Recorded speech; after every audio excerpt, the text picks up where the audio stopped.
There'll be Okay. joining in. Let's get Now we this get serious, guys. right. Yeah. Bob, are you still out there? You got any other people there? There's Bob Bauckham is here and Bill Schachter is here. And I was just trying to teach Richard Jackson how to get here, but he seemed to have trouble on his machine. I'm not. But these days, the trouble isn't in my machine; it's the trouble's in me.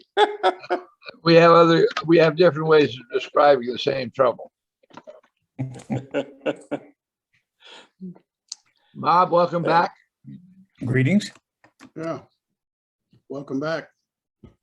Greetings to all. Good to be back. I either get off here or I go speak. What were your dates at Chilin? I was only there for like 3 weeks. You Really? were talking earlier about Bob Vasile being the CO there, and then I remember when Sittler came in, and he was off on that venture with the Mike Force, I suppose. So I was brought in from the B detachment. That was the one that collapsed his career. That one with the Mike Force. Mm-hmm. Well, he did not make many points with Major Mize. Yeah, I remember. during the brief time that he was off with Mike Force, I came in from the B detachment just to be What was the able to- operation about? Very briefly. Pardon? What was the micro operation about? Why did The Mike Sittler Force? go off? What was the Mike Force operation? What specifically No. was this one that Sittler took place in?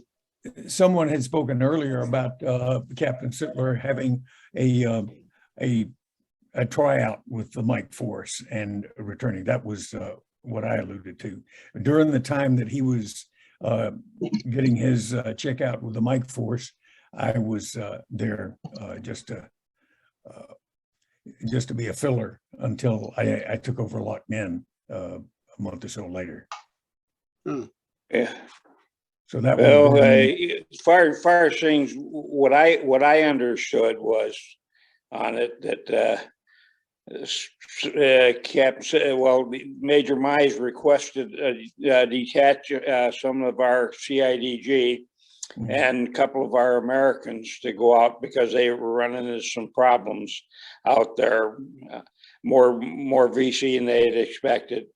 But anyway, I don't know who went on the operation with him, but there were 2 or 3 Americans that went besides Sittler. And from what I understand, the helicopter, the insertion helicopter landed. Everybody got off except for Sittler. And he basically, his final words were supposedly, "I'm too important for this." Now, I heard that phrase a number of times when I asked him to go out in operations. Remember that operations center he was building there at the camp? Oh, yeah, That was the most important thing in the world, in his world. it was. Nothing else. And I'm going, we're leaving the camp. We knew we had a scheduled date, and yet he was building this massive bunker.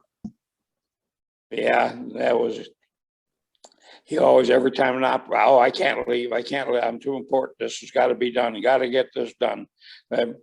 Well, we needed that massive bunker. Actually, we needed quarters there for a long while. Yeah, that was the deal. Remember They had the quarters fire, which were a bunch of Connex containers, right before Yeah. I got there. Let me slip in here. And the Connex containers all went up in smoke. Yeah, Look, Bill was probably one of the earlier people here. The original team was in Chon. They closed Chon down, and then they reopened the camp at Chilin. So Bill was there pretty close to the time they reopened it. So, Yeah. Bill, can you tell us something about your arrival at Chilin? Yeah. I can't I can't remember the exact date that I got there. No, just the No, month. Bill Schachter. Bill Schachter? Yes, sorry, I didn't hear. What'd you say? I was asking you, you arrived, you're one of the earlier people that arrived at Chilin after they opened it up. They closed down. well, and we- you took over Chilin. I was with John Hunt, who's team commander, and we built the place and from scratch. We had the help of 2 engineers and a front loader they had, and we had the help of Mike Force that offered perimeter protection for about 2 weeks, and then we were on a roll. We built the camp in 90 days. We were up and running, but then as we were doing our own operations, we built the camp. So from that point was, we got a lot of attaboy. It a quick time, and it was featured as a conclusive biking camp because of the design, which was kind of a star design, and it was for us a rough period. We were stuck in a hammock for 90 days, I think. And eating seeds for 90 days. What's that? You didn't come in. I didn't hear that. Guess I'm having trouble hearing. Yeah, we're getting a low volume from you. Say again? We're getting a low volume from you as well. Your phone on low. And I don't know where that's from. there you go. I'm not one of the. Is your phone volume up? Phone volume. How's that better? Much better. Yeah. All Yeah, right. that's better for me too. What did Can you you hear me? Can you hear me, Now we Steve? can hear you fine. Yes, can still hear you. Can you hear me, Steve? This is Richard Jackson talking now? Yes, it is. I can hear you, but it looks like you have just a thumb on the screen or something. I hear you, but I don't see your picture. There's something in front of your camera. Well, Your it should finger. be. Someone's just- Maybe it's just because I'm ugly. Well, you're not that ugly. You're no uglier than the rest of us are. All right, well, you're here, we hear you, but whatever's in front of your camera looks like a big finger. Or it looks like a tail Trust me, light. it's not the middle finger, okay? Don't get scared away now. It's not the middle. You're supposed to be a priest here. Come on, be nice. He's I trying to am, tell but you I'm trying to clarify clear the air with that,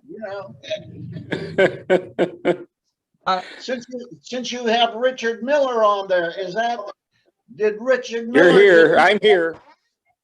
Richard Miller? Yeah, I'm here.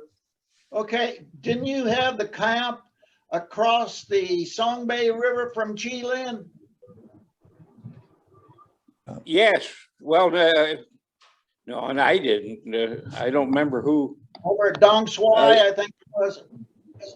No.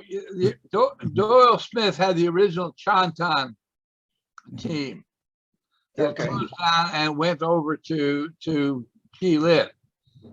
Now, Okay. you came in about November of '67, so you Right. you were after Bill Schachter, who's also on this line. He was the Oh, editor of that camp, Okay. all right?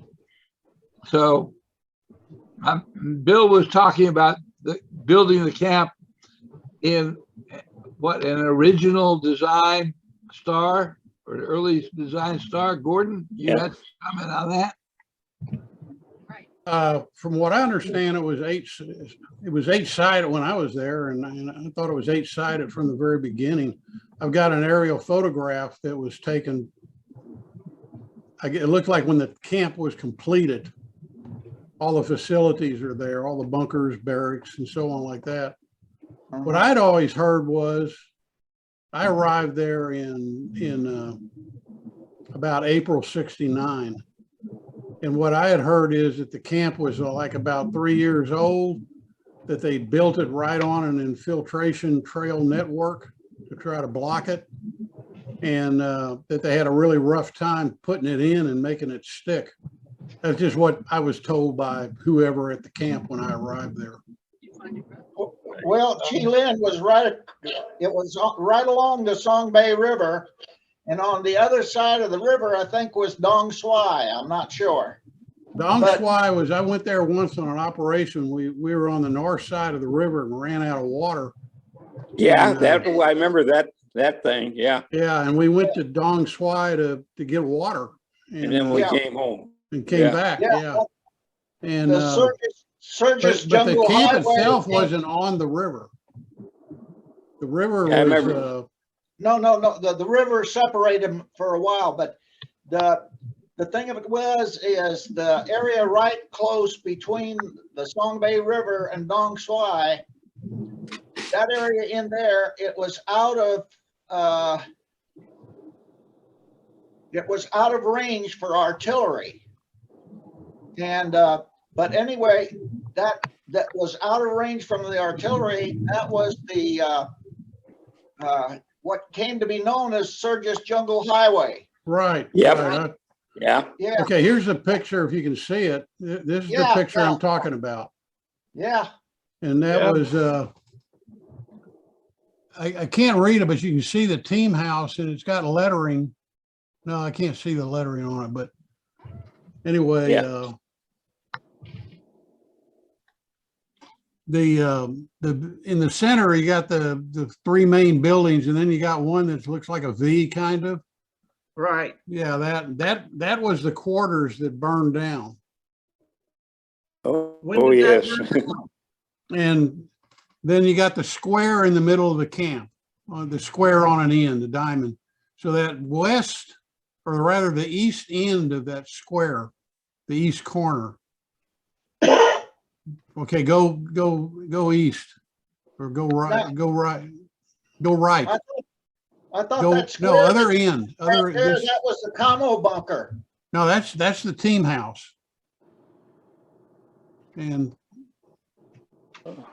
I keep losing Well- the cursor's bouncing all over the place. Tell me where.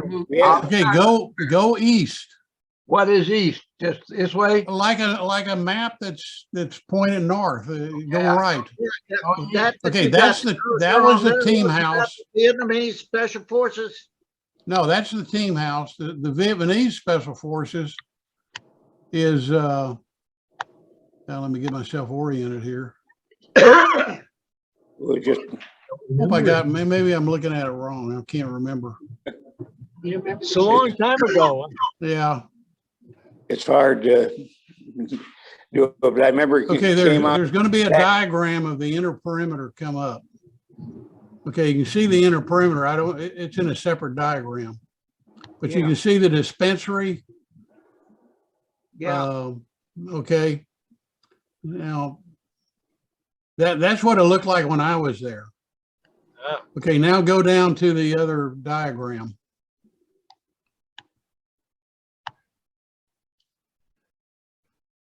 Okay, this is the inner perimeter. Yeah. And okay, on the bottom of it, it says gate and it says steel mats. That's where we park the trucks. And you can see Right. it says 2 3/4 ton and 1/4 ton. That's where the trucks Right. are parked. You can see the US team house, the Right. VNSF team house, and then the supply room. Right. Up there at the top where it says pit for talk, that's where we're building the Sittler's talk.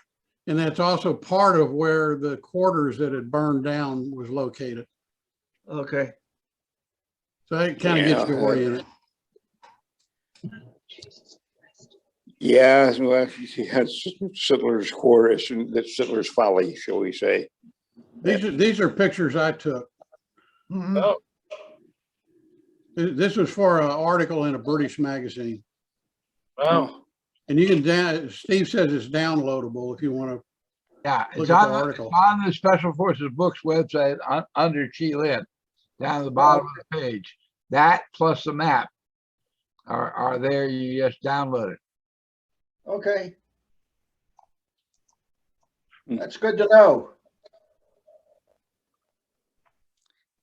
Okay.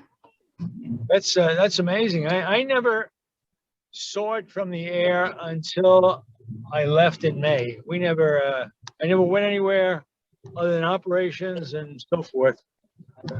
So you see it from the ground, and a long time ago, guys. Oh, yeah, yeah. Yeah, I'm like you. I didn't see it from the air either, just when the helicopters were coming in and going out. Yeah, well, all I can tell you is that there was a bridge on the Song Bay River. Right. The bridge had That's been right dropped. here where it says ferry. Yeah, there'd The been cursor is, that's the bridge that was down. That blew up, that Charlie drew it up. That all the way down there and came in from one side, from the east, and went all the way to the west.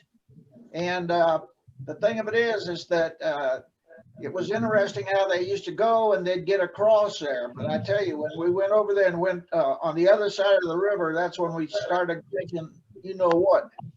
Yeah, that's most of the operations I ran there were on the, they were either east of the river towards, and then we ran a lot up north in the rubber plantation. Yeah, I was gonna say, did you run into any action up there in the rubber plantation? We did. Oh, yes. Oh, yeah. Yes, we did. Yeah. Well, there was a VC cadre training center up there in that rubber plantation. Yeah, we Like got in a off few the- firefights there. That Frenchman that owned it, they suspected that he was a very strong supporter of the VC. Yeah, we called the B team and tried to get authorization to go up into the rubber plantation, take an offensive operation, and we could never get approval from the BNSF. Well, the deal was, everybody's probably heard the rumor that if you destroyed a rubber tree, you had to pay the Vietnamese. Well, I researched that, and that's true. We paid $200 per rubber tree that was knocked down. Well, that doesn't surprise me. That's the same thing we had in Germany. If you knock down trees after the war. Yeah, Had to pay for it. Yep. yeah. The Well, it's part of their economy. We're trying to rebuild their economy. You shouldn't have asked Crossing him. that, when we went out on operations, crossing that river, sometimes still brings back nightmares when that river was high and you get in that canoe to cross that thing and with a full pack and ammo and weapons and everything. That was I was a told on my first operation to the east, crossing the river, that a dugout propelled by Montagnards capsized and had 3 CIDG and it drowned. And they had lost a 30 caliber machine gun. It's before they had M60s. And sometime later, after I was there, they found the machine gun downriver in the sand and brought it back. It was corroded and everything, brought it back, and I couldn't repair it. I was the weapons guy, so I blew it up. Yeah. Yeah. Yeah. That when that river was high, that was running. Oh, it was a fast flowing river, and it narrowed there at the bridge. Yeah. So it made it even faster flowing where we crossed. You see the bridge where it says ferry Right. and destroyed. You see it where it says BM 53. That's benchmark 53. That's about where the Montagnard village was. Yeah. You're going to have to move the map sheet, Steve. Okay. Yeah, BM 53 is roughly where the Montagnard village was. Yeah. That, Yeah, by the I way, think- that whole area on both sides of the highway Right. is now, it's all settled. It's all houses. It's like a subdivision. Oh, really? Wow. And something else that has surprised you guys that worked in that area, you know, all those streams we had to cross all the time, not the Right. river, but just the streams. Right. That whole Yeah. area now has reservoirs, man-made reservoirs all over the place. And Oh, God. what's jungle, they kept the rubber plantations, but what's jungle on our map here is all cultivated crops, coffee, different stuff. And it's very heavily populated, but they got water reservoirs built all over the place now. Mhm. Well, I was back to Vietnam ago about 4 or 5 years ago, and I was really surprised at Saigon going through. I remember how it used to be, nothing Yeah. but solid bicycles, motorcycles, everything. Yeah. But the one I went to that museum that they have that's run by and I was you get a little, you start biting your tongue a little when they stand up and tell about all the great things that. Oh, yeah. Yeah. Killed 50,000 Americans in Quezon, Yeah. sort of thing. Well, the amazing thing is, as you mentioned, Steve, I'm a Catholic priest. This last Sunday, we had First Communion, and there were 3 little Vietnamese girls. And of course, they were wearing ao dais, and there were Vietnamese that came from all over. I mean, they came down from Delaware. We had a nun that came up from Texas. And most of the women, of course, wore their ao dais. And Yeah. I haven't seen that many ao dais since I've been in Saigon 50 years ago. We had the same thing at our church. We had First Communion, and there we have a lot of Vietnamese. I'm in Houston, and Houston is like one of the, I think, 3rd largest concentration of Vietnamese. Uh-huh. And we've got an area that's called Little Saigon, I guess. Is that what they call it, Steve? They used to call it that. Yeah, a little side guy's right by my house over here. That's why we're over here. And it's It's in Southwest all Houston. Vietnamese shopping. On one side of Highway 8 is Chinatown. On the other side of Highway 8 is Vietnamtown, a little Saigon. We've just got, you know, all kinds of things here. I tell people who say, "Well, I'm gonna go Vietnam." I say, "Hey, come to Houston. You eat better."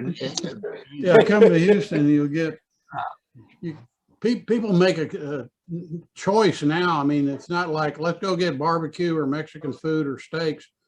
Vietnamese food is part of Houston's, Every part of the Houston. kind of meals that everybody will get here. Yeah, Houston is a great place to eat. The only place I haven't found is Burmese, and I talked to some people from the Burmese community. He said we're still trying to put together a restaurant. They have a small store. Yeah, the Burmese food is really, really good. When I was up at Washington, D.C. studying Vietnamese for 10 months with the Foreign Service Institute, I roomed with a guy that was studying Burmese. And so used to get to eat a lot of their food. I really like their coconut rice. Oh, yeah. Hmm. Was anyone at Shilin when the 105 howitzer blew up? No, not while I was No, there. I don't. That was I at the don't very end, we remember were that. closing the camp. And I had just left. I got pulled out. I thought I was going to be there at the actual closure. The camp meant a lot to me. I put a lot of effort into rebuilding bunkers and buildings and stuff. And I was really attached to Chilin, believe it or not. And they moved me to Minton, which I wasn't happy about. And like 2 or 3 nights after I'd moved, and this would have been in, I guess, late March of '70, they had 2 Arvin 105s at the camp. And one of them blew up. The round detonated in the muzzle. and it killed, I think it killed 3 civilians, dependents, Mhm. and wounded a whole bunch. Well, is there any indication of foul play involved in that? Not that they knew of. That's what I heard. They checked it, and he said as near as they could tell, around they think they may have. What they would do is I can't think what they had a code word for it, but they'd fire a 105 with an HE round at like a 3-second airburst. So that if you were out, if the VC were in the wire coming through the wire, you'd get an airburst right over the wire, just right outside the camp perimeter.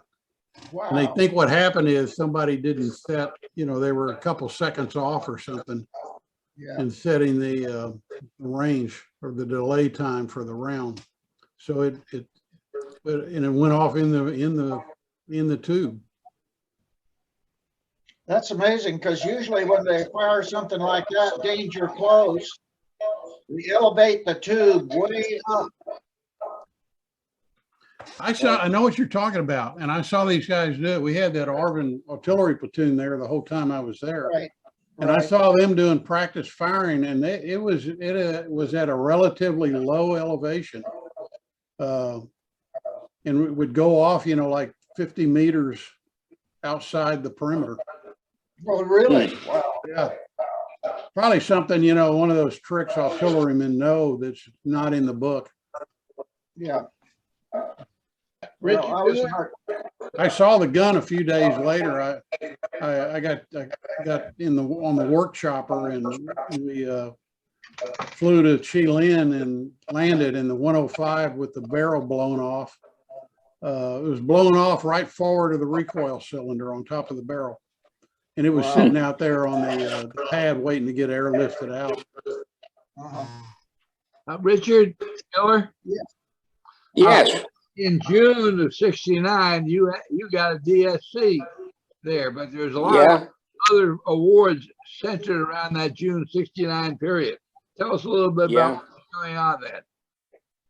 Well, that basically what happened was we were out on an operation, been out for going into our second week, and the B team intelligence got word that there's at least one company of NVA up in what was the town that the rubber plantation was? Well, anyway, we're up there in that corner by the rubber plantation.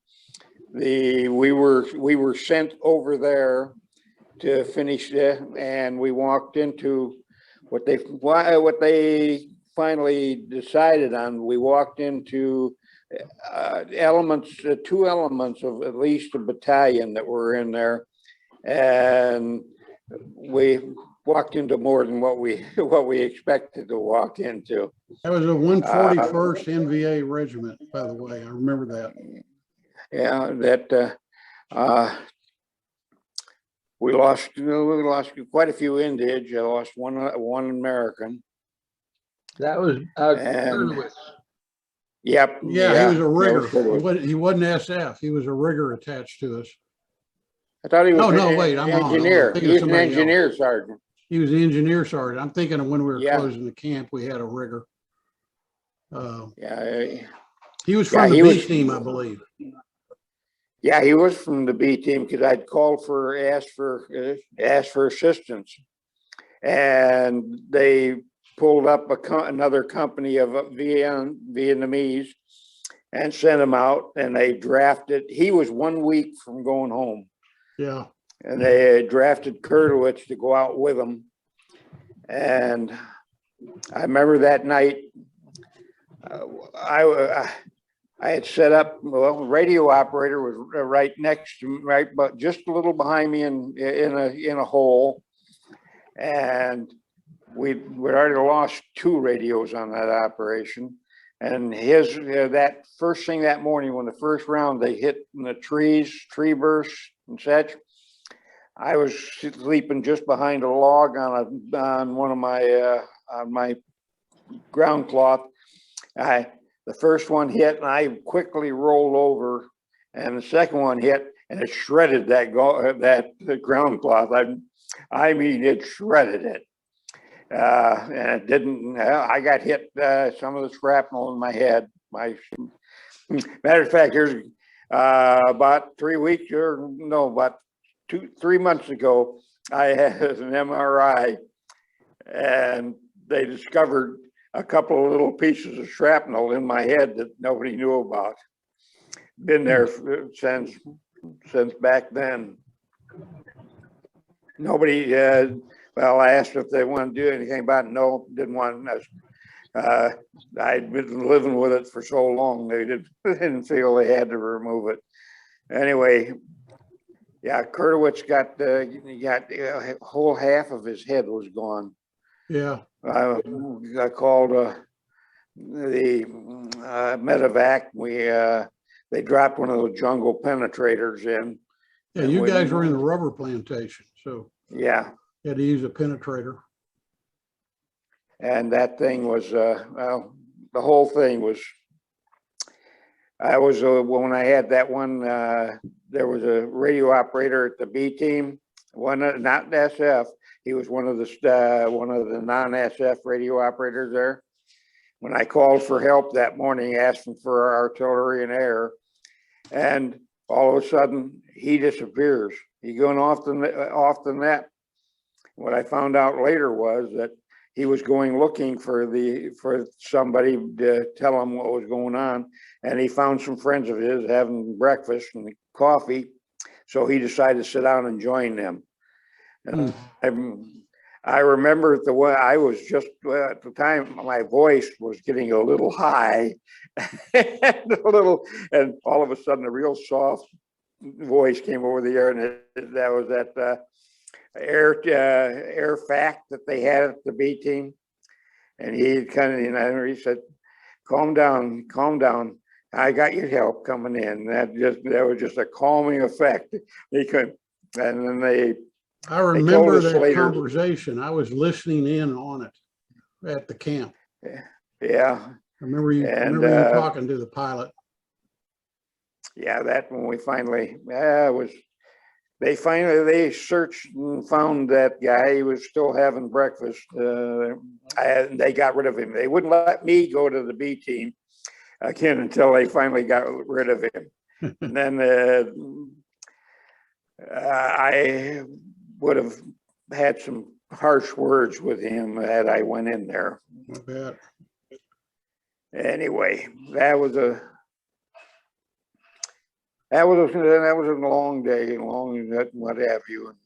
Meredith. If I remember right, the code name for those aircraft, Air Force spotters, was ROD, R-O-D. Yeah, you're right. ROD aircraft. Yeah. That colonel that flew that one, he used to come out to camp. When I was intel sergeant, when I worked intel. Yeah, they'd come out to the camp and visit. Yeah, and he'd take us out and run all around the area and such. And that was, I don't you remember the time that we caught a regiment coming over the mountains there and out in the open, and one of them idiots fired at the FAC with his rifle, and he looked down, and here's all these NVAs strung out in the open there. And we got this. Oh wait, I'm getting that one. I'm getting mixed up on camps. That was at Tanland back in '65. I was going to say, yeah. Yeah, I was getting mixed up on camps there. Too much. Anyway. Pardon? In that 69 operation, there was a Meredith Fredrickson with you, the XO from the camp. Yeah. And then a couple of days earlier, there's a Randall Thomas doing something. Yeah, that was Thomas. I was hoping Thomas would be here today. I'd love to see him again. Anybody know where he's at? What did he do on the team? He was Camo. I remember him real well. We went on a few operations together. He was a really good guy. Yes, he was. He's in that operation, he had three, the one with us, or with me, he went up and we had 3 radios shot off his back. That thing. That was in fact, well, that morning that when they hit us that morning, of course, the airburst knocked that radio out that he had, severed the antenna and knocked that radio out. And I had to go over and ask the LLDB for his. He wasn't going to give me his radio. And finally I said, can you call air and can you call artillery? He handed me the radio. I went over and gave it to Thomas and we got something. Bill, Schachter, the early days, I have questions of radio operators named Bush or Williams. Do you recall either of those names? Williams. Williams, yes, I do. Any first name to go with that? I believe he was killed. Is there any first name to go with that or rank? I can't I don't identify. remember, no, I don't remember the first name. You're talking about at Chilin. At Chilin, right. Yeah. And I had one guy suggested as a radio operator named Bush. Another guy suggested named Williams. Kenneth Scavlin was there at some point. That was before my time, those guys. Bill's they're pretty early there. Yeah. Anyway, Steve, I have to take over some driving for my wife, so I gotta leave. I'm sorry. Okay. And great for you to do, Steve. Appreciate it. Hopefully we can chat soon. Okay. Very good. Rick Thank you. Jackson, thanks a lot for joining us. It was good to Yeah, thanks talk for to coming all of aboard. you again. Thank you much. Good to talk to you. Yeah, thank you, getting everybody together. And Thomas I can't do anything Pardon? about that. Thomas is deceased. oh, he Thomas. is. Oh, So well, that sounds like a lot of us are going that way anymore. well, ultimately, Anybody remember medic Little Joe Curry? Sure do. Yeah, What was his full name? I don't remember. Do you have that, Steve? yeah, it's Joe W. Curry, and he also is deceased. Yeah, he was a really good guy. He was. He remember serum abalum, the can with the blood expander. He taught me how to use that, with the needles and everything on himself. Yeah. He was the guinea pig. Here's a picture of Joe.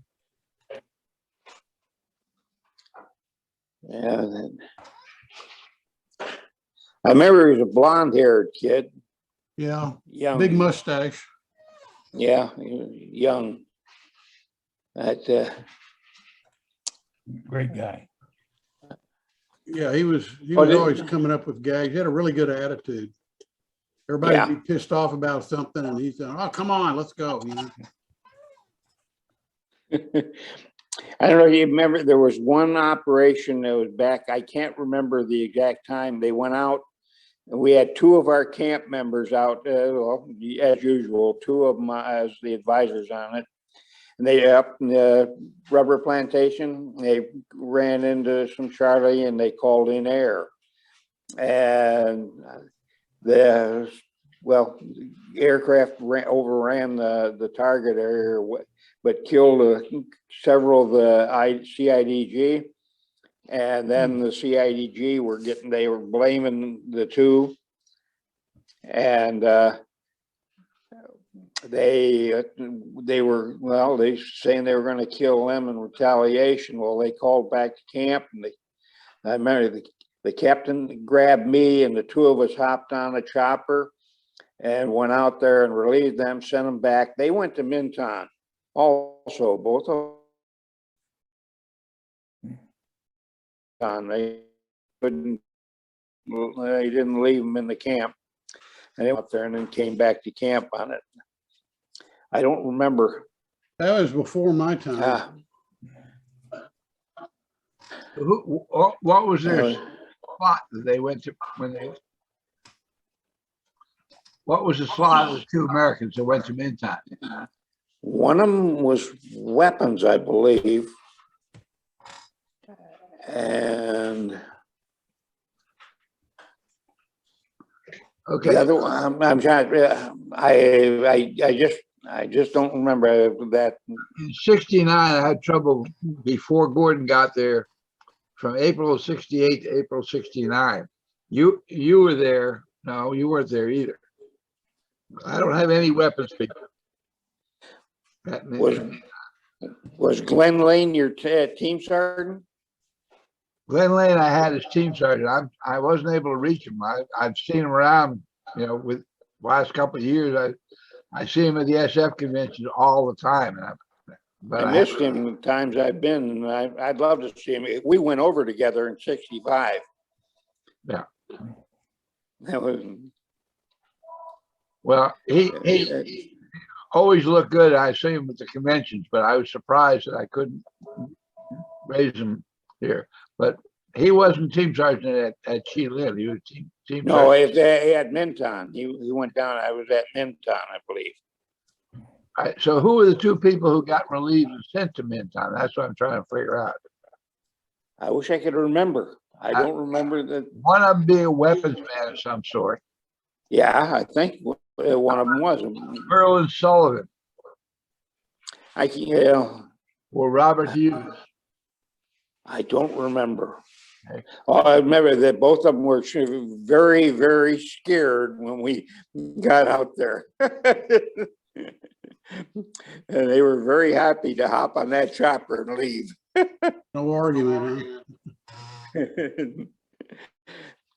huh? I wasn't too happy about going in to relieve them, but anyway, that was. You don't have much choice. No. Anyway. Oh, anyway, that. I remember every time anybody mentioned Chi-Lin, it was like the only way you can get there is by foot or air. Yeah. And there's no. Remember that time we had the first calve outside our wire for. Yeah. And we New Year, it was New Year's Eve. They were there, and we went out and we buried a bunch of explosives out there in that pit that we. Yeah, across the airstrip. Yeah, across it, and we blew them about midnight, and the whole world erupted. They were. We had a heck of a display.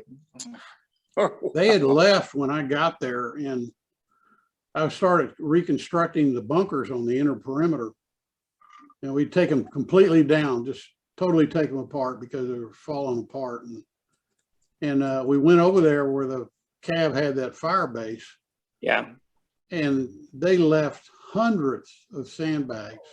Oh, and we yes. made, I don't know how many trips with the 3/4 ton trucks, picking up sandbags and taking them back to reuse them. And we picked up a squad, a helmet radio. Yeah. A 50 caliber machine gun barrel Oh. that wasn't burned out. Booster charges for 105 rounds. They left dozens of booster charges. You could have used them for booby traps. They left all kinds of stuff in there. And, yeah, I know. There was a number of 100-pound bags of not 100-pound. I think there's 50-pound bags of CS. Yeah, left it in there. they left all kinds of stuff there. It was a shopping market for us. Yeah. we picked up literally hundreds of sandbags and incorporated them into the new bunkers. Yeah. They left concertina wire. I think I found a claymore that was still wired up. They had out in the wire and they just left it there. It was pretty sloppy work on their part. Well, I understand that was about typical for when they moved out of there. They moved into the area and then they'd move out and they'd do it just about the same thing every time. Yeah. Yeah. And, oh, well, that, Richard Jackson, Yes, do you remember the names of the weapons men that were when you were there on the team? no, because the only weapons guy, one was Keaton, I think his name was. And the other one, I only remember his nickname was Scaly. Scaly? Yeah. It was a nickname. Okay. Keaton was the other one. Okay. it doesn't ring a bell to me, doesn't. Mm. Was Gerald Coonert the team sergeant when you were there? Not me. No, well, actually, like I say, Jesse Wheeler was just before and then I got it after Jesse left, and then, of course, I left when I got commissioned.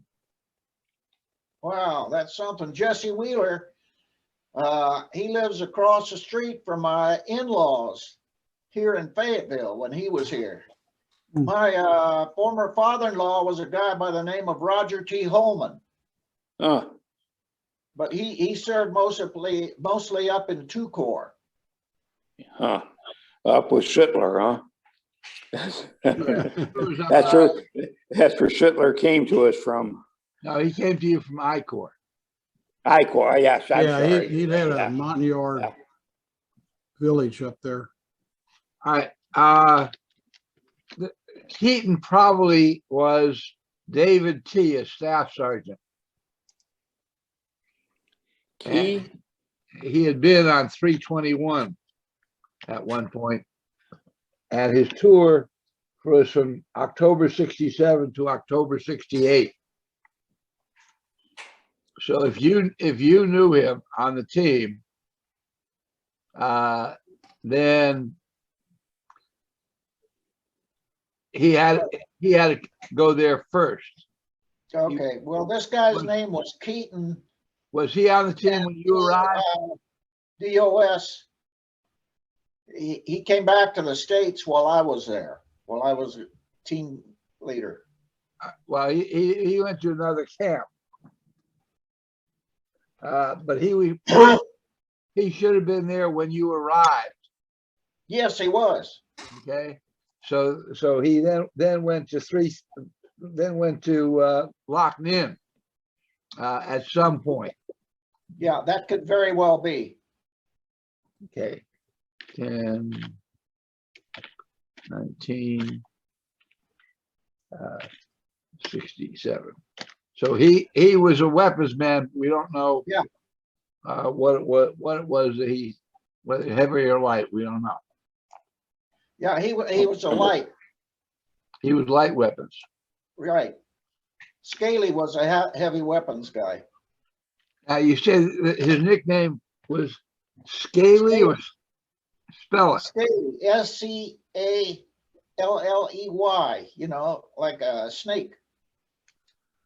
S.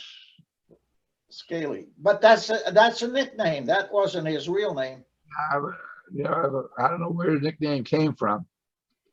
I don't either. I mean, you know, That person who was there was a guy named Merlin Sullivan, and he was an SFC. Could he Okay. be named Scaly?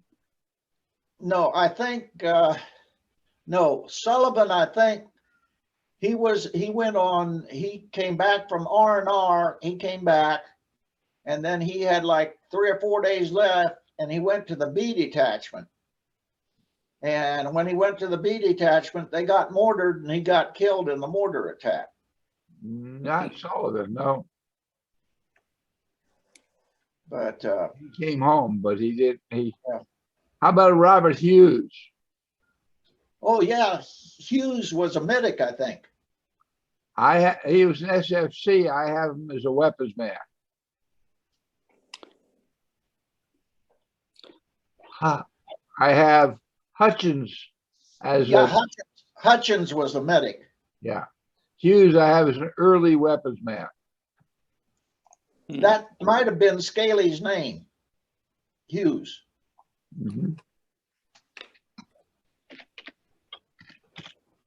He was an older guy. He was maybe in his late 40s. Well, he was an SFC, so he was Yeah, would have been older. yeah, Okay, so he was the heavy weapons man, right. and he also there when you arrived? Yeah, he was there when I arrived and he was there when I left. Okay, Of course, I wasn't there very long. yeah. Okay, I gotta take this call here, so I'm gonna hide up here. Go ahead, Okay. Gordon. Does anybody remember a guy named, if I'm pronouncing it right, Korzeniowski? No recollection. It would have been 69 and early 70. He was a weapons guy, E5. What was No, that? Korzeniowski, that- or something like that. What Yeah, was that, Gordon? Korzeniowski, if Sure I'm that is- pronouncing it right. Sure that isn't Kurtowicz? Koneski, Theodore Koneski. Koneski, Yeah, Okay. he is deceased. yeah. He was hit in the arm by an M16 during a firefight. VC shot it and hit in the right arm. And he really took it bad. And they made him the bartender at the B team and kept him there for the rest of his tour. He didn't go on any more operations. And oh golly, I'm trying to think how many years later it was.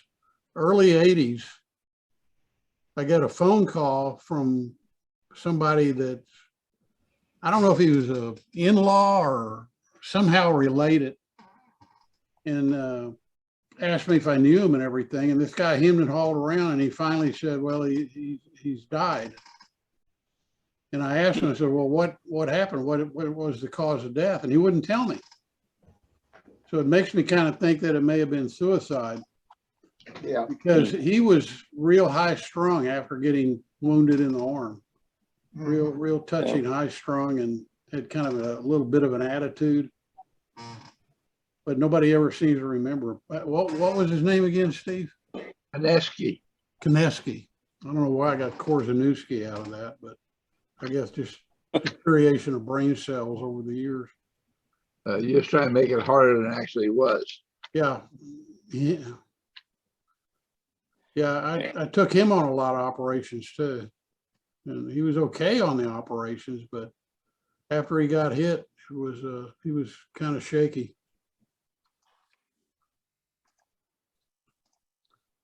And I just thought it was mysterious when I get a phone call in the early 80s that he had died, and the guy wouldn't tell me what the cause of death was.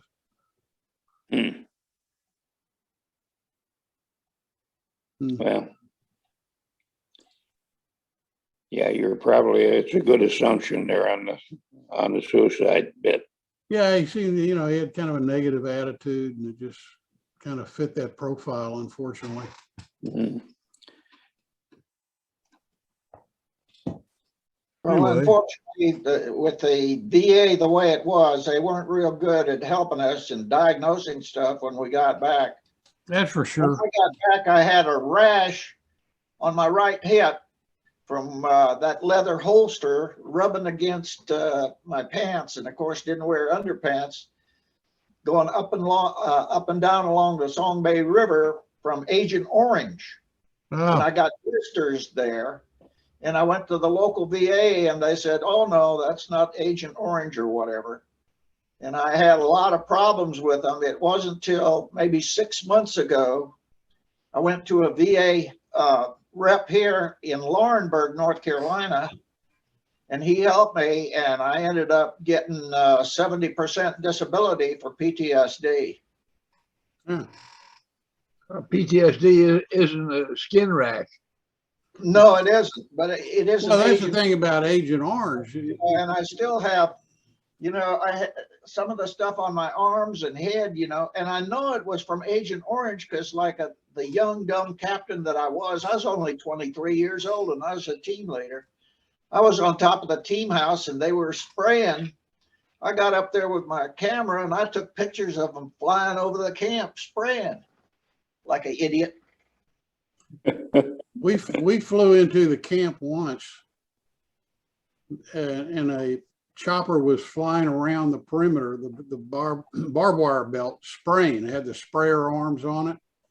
Right. And we landed as it was orbiting around the camp.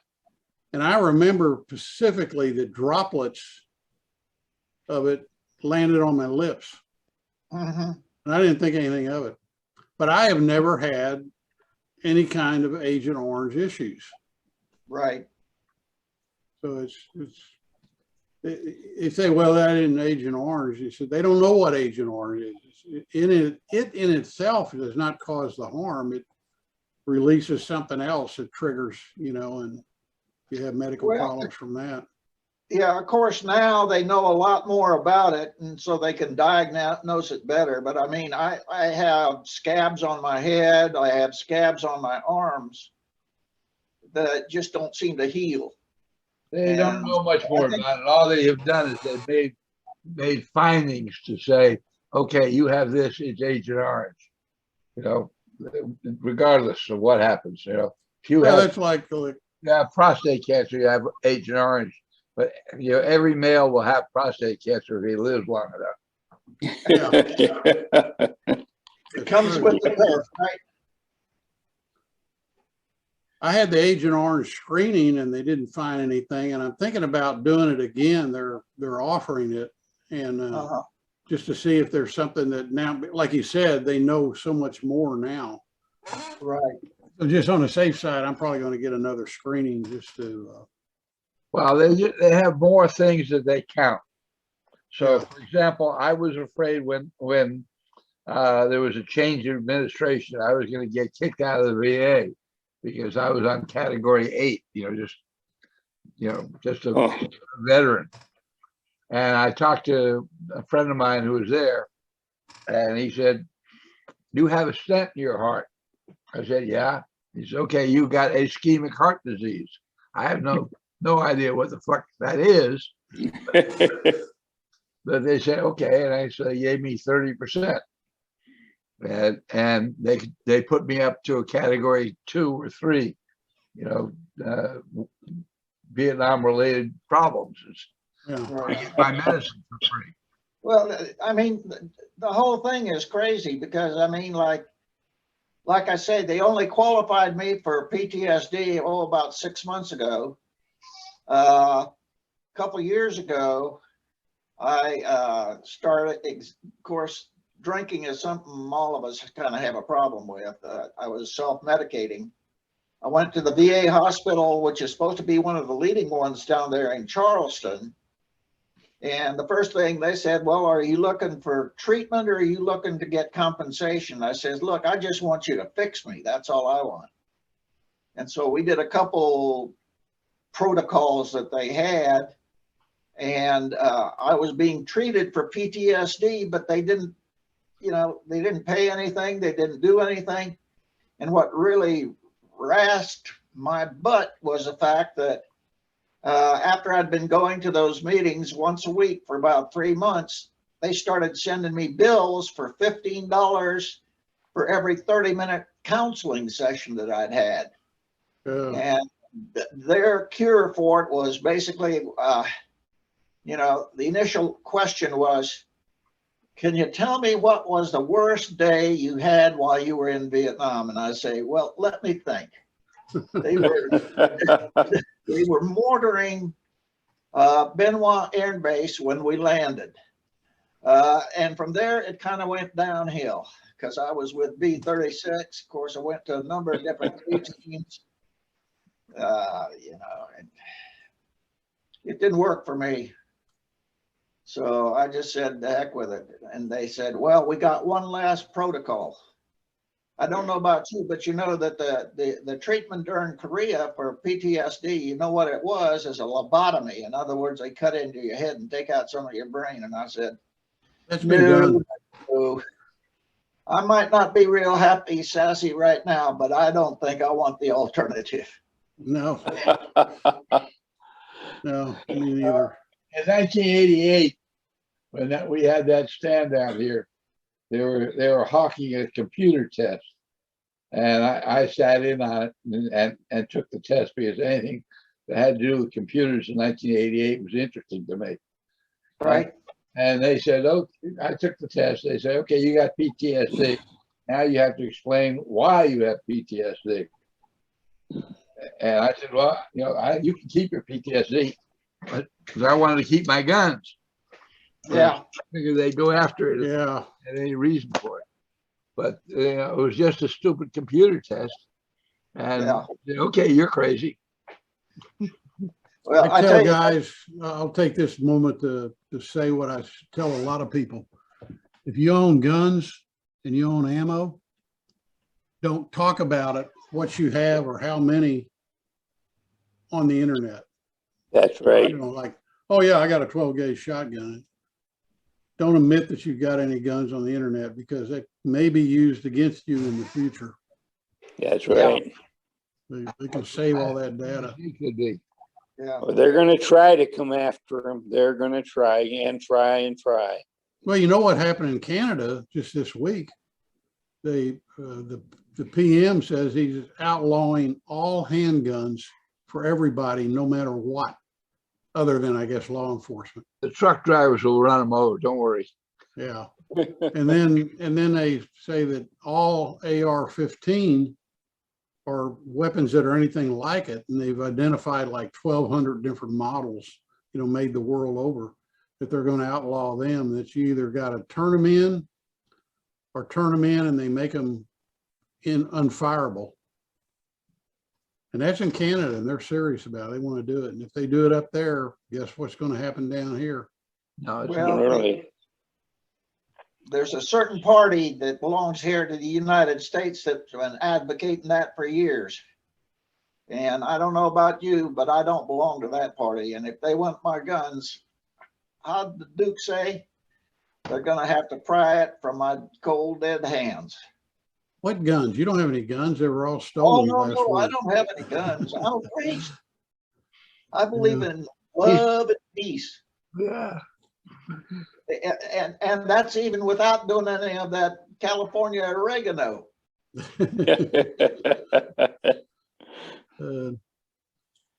Yeah, well,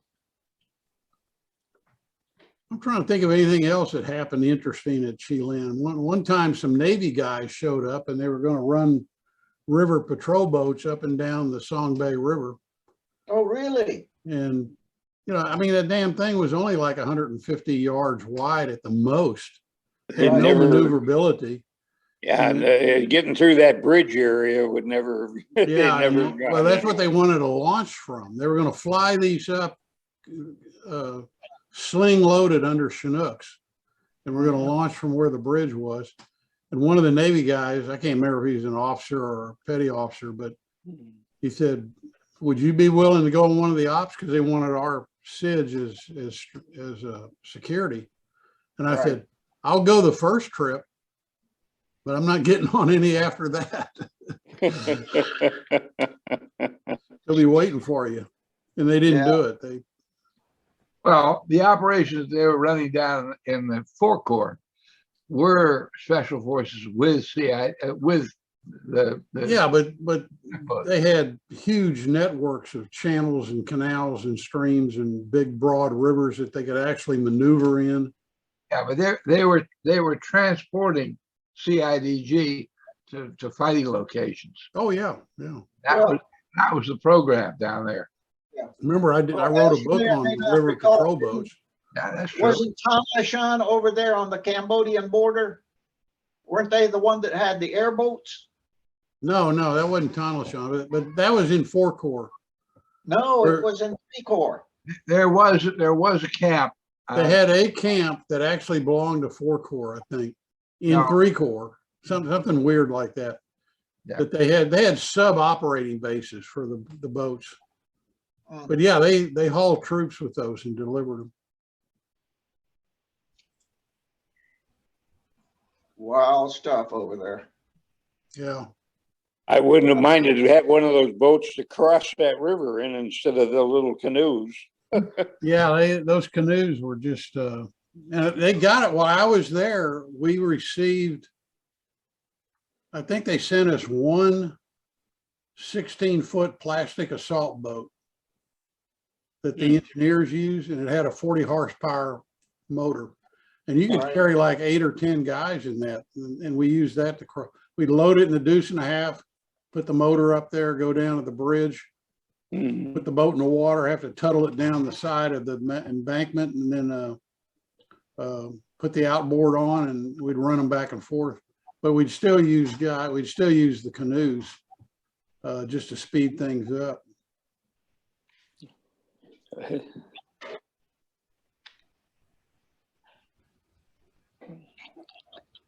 I'm trying to remember, anybody at a camp that Martha Ray came to? Pardon? Yeah, Martha Ray? You ever Martha seen her? Ray? Yeah, the big mouth, the Yeah, comedian. I remember her. I remember her. I was over at the CIDG training center there at the base of Nui Ba Din. I think it was 301. I'm not sure what it's Yeah, normally. you're correct. It was 301. Anyway, she came there, and I was actually in a Jeep headed toward Nha Trang when she came in, and they told me she was coming in. So I turned the Jeep around and got back. And by the time I got back to the camp, she was already gone. Yeah. So She came around. It's probably at the same, what year was that? that was in, let's see, 68 or 69, 68, I think. 68, 69. She showed up in 69. She came to our camp, and that was A-333 Chilean. And she took a picture, or rather I took a picture of her with the team. Uh-huh. And in all the hubbub, I didn't get to get in the picture and somebody else take it. So I got a picture of the team with her in it, but I'm not in it. But what happened a few days later, I had to go down to the C team in Benoit and pick up Kineski because he'd been shot in the arm. And I was going to bring him back, and he was feeling bad, and his arm was sore, and he turned in. So I'm sitting there in the B team club by myself, and there's nobody else there. It was early. And Maggie's over there in jungle fatigues talking to a bunch of E8s and E9s. And she looked over at me a couple times, and then she just excused me and walked away and came over to my table, and she said, "You look like you're really down and out." And she sat down, and we sat there drinking vodka and Vodka, seven. 100% Smirnoffs. Yeah, for an hour and a half. Yeah. And she You told got me off Hollywood peak. stories, about stupid things in Hollywood. And I decided Hollywood's worse than Vietnam. And she gave me a big old kiss and went back to the group, But We had, I she was the real deal. I had one celebrity come into a camp, and it wasn't Lin. I was at Tan Lin in 65, and we got a radio message that the Lipton Tea Man was on his way. He'd be there in X number. Everybody, who the hell is the Lipton Tea Man? Well, nobody could put it. Well, we went down, met the chopper. Arthur Godfrey got off. Oh, That was the only celebrity we had in the two tours I had over there. name that name in front of somebody that's under 40 years old. They won't even know who the hell you're talking about. Yeah, I know. One of those Yeah, forgotten actors. I never even knew that he was the Lipton Tea Man. I don't recall that. I mean, I know who he is, and I remember some movies he was in, but I don't remember anything to do with Lipton Tea. That was a sponsor of his radio programs for I don't know how many years. Well, we didn't drink tea. My parents drank fruit juices and stuff for dinner. So I guess that's why I didn't think of him as Lipton tea. Well, Nobody else did that time too. We didn't know who he was until he got off the chopper. And Hmm. Yeah. Let's see. Like people ask me, they say, what do you think of Vietnam? And I got to tell you, there was some good times, there were some bad times. I mean, some of the good times is like when you cross some of those little creek beds you were talking about, and you'd come Yeah. up on the other side and there'd be orchids, wild orchids growing there, you know? Yeah. Or sometimes when you're going through there, just off in the distance, just kind of in the shade, you could see a tiger going by, you know, and you really appreciate them in their habitat, you know. Oh, yeah. Or, Especially when you're on their meal list. yeah. Well, that's I why tell always gotta be people it's the best thing I ever did was volunteer to go to Vietnam. I don't regret it. There were bad times I was scared shitless, but I don't regret it one little bit. well, I volunteered also, and they got a postcard back from DA said, we don't need your rank or MOS at this time. Well, the next day I was levied. So Well, that's okay. That's like me. They had the first, remember when they had the first reduction in force for officers? That first one, they had a reduction in force, and they got about 4 captains out of the battalion I was in, artillery battalion over in Hanau, Germany. oh yeah. And, so I wrote them a letter. I said, look, if you're going to have another rift, send me. I'm ready to take that 10 grand and go home. And they wrote back a letter and said, we're not going to have any more rifts. Forget about it.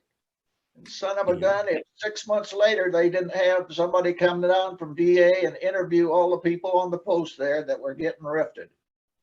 A lot of those guys came out from that meeting because they were individually talked to. Came out of that meeting with some long faces. Not me, man. I was ready to head for the club and celebrate.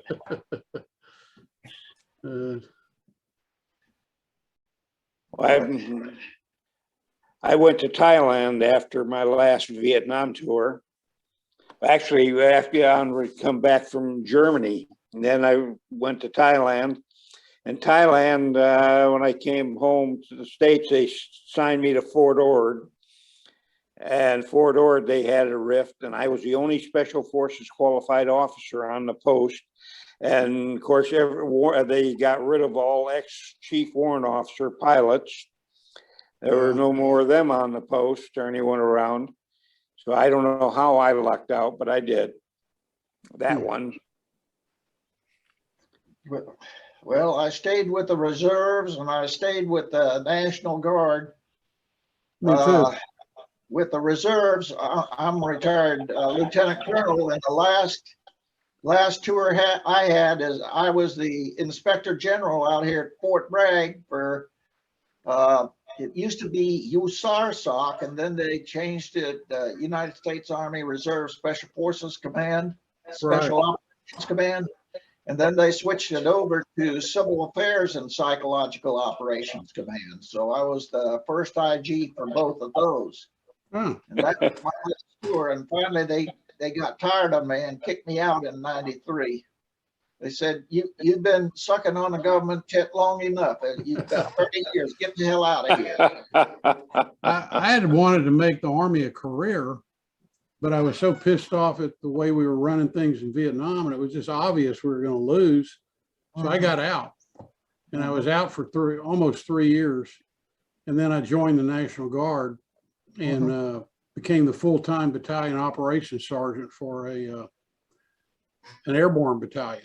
It's a really good unit. You know, most guard units are pretty lackadaisical, and this was a good unit.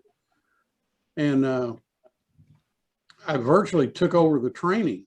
The battalion commander just, you know, said, write up your proposal, what we're going to do this drill, and, you know, I'll review it. And we did it. And then they disbanded the airborne brigade, and I became the operations sergeant for a LRP company, and I was full-time, and did that for 10 years and got all kinds of really great schools and exercises in Europe and stuff like that. Mhm. So I retired with 26 years enlisted. Mhm. And then for 13 years, I was a special operations scenario writer for Joint Readiness Training Center. And that's where we trained SF, Rangers, Delta Force, light infantry, so on like that. Yeah. So I got to put all that to use, Well, get me employed.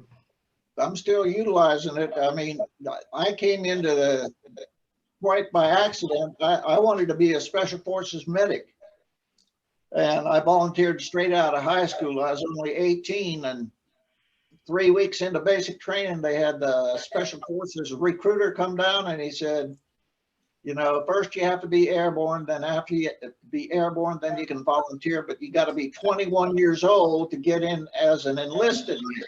Yeah. So I was screwed. So one night I was checking on the regulations, and there's no age requirement for an officer. So I went to OCS and was commissioned as a 19-year-old second lieutenant, and was assigned to C Company of the 6th Special Forces Group. Yeah. And so it went bang, shang-a-lang from there. And I don't regret a day of it. Well, I took high school ROTC for 4 years and went to ROTC summer camps at Fort Polk and enlisted in the Army, you know, in time to graduate. And I had been at Fort Polk firing weapons qualification with M14. 4 weeks later, I'm back on the same place taking basic. And, wow. Volunteered for infantry, volunteered for airborne, volunteered for SF, and well, see, back when I started out, it was a M1 Garand. we drilled with M1 Garands, but when we went to the summer camp, we used M14s. But yeah. With in high school we had M1s, and I qualified on an M1 a couple times before joining the Army. And remember what they said about the M16 when it first came out with all the plastic and everything? They said, "Oh, it's made By Mattel." Yep, called it the Matty Mattel. Just to bring you up to date, they've got a new rifle they're going to replace the M16 with. It's the M5 assault rifle, and it's 6.8 millimeter. Yeah. And they got a light machine gun version of it also. That means they're going to have to revamp all the ammunition then. Well, the only direct combat units are going to get these weapons. All the support units are going to still keep M16s and M4s. Right. So it'll be just the guys with the actual boots on the ground guys, because that's how they fight wars now. It's not these mass armies. Yeah. Well, unless you want to go the Russian model that's so successful. Well, the thing that surprised me is when I was over in Vietnam and when I was assigned to an A-team, they didn't give you an M16. You had to have either an M1 carbine or something else. Yeah, that's what my first couple operations, we had M2 carbines. Then we got M16s. Yeah, that was 65 when I got there too, my first A team, and that's what we carried the carbine. Yeah. Well, I was fortunate in that I was a supply officer for B-36 for Mobile Guerrilla Force. Yeah. Oh, So I had access to some kind of off the book stuff. And I got a hold of a Swedish K, which was good because it had the bake on enamel outside, so you didn't have to worry about that rust. Oh yeah, yeah. You could hammer tent stakes with a Swedish K. Right. Plus, I was able to get a hold of a Browning 9mm pistol, and which carried, I think, 13, 14 rounds. So 13. Yeah. Yeah, I had the same caliber of weapon for both the machine gun and the pistol. Worked out good. Do you remember what the advertising line was for Browning High Power? No. the Brownie High Power can count to 13 faster than you can. I think that's a good line. That sold me. In fact, when I got back from Vietnam, I went down to a sporting goods store and I bought a Brownie High Power. And I asked the guy, I said, you know, I got a lot of money. And what kind of discount will you give me if I buy two? And he told me knock off $50 or something like that. And I said, I will buy two if you can give me sequential serial numbers. And they had to call around to the other stores. It was Osman Sporting Goods. And Right. they found a sequential serial number. So I had a matched pair of Brownie High Powers. I later sold them. I wish I hadn't. They're probably worth, the two would be worth a fortune now. Right. Ah, the good old days. Yeah. Yeah, that, Trying to remember. Can't remember any of the specifics about, we had a sergeant major for the LLDB team, but he did not like me, and I don't know why. He just had a negative attitude, and I tried to figure it out. You know, did it something I do or did or what? And I never figured it out. But he was a pain to go on an operation with. Yeah.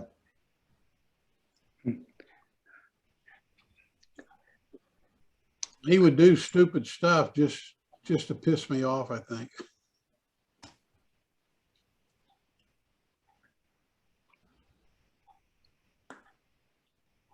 I'm going to terminate the recording here. Okay. But I won't terminate the meeting. Unless you guys have something more to add on to the recording. No, Can't really think of a lot. I've got some stuff I got to do later. yeah, me too.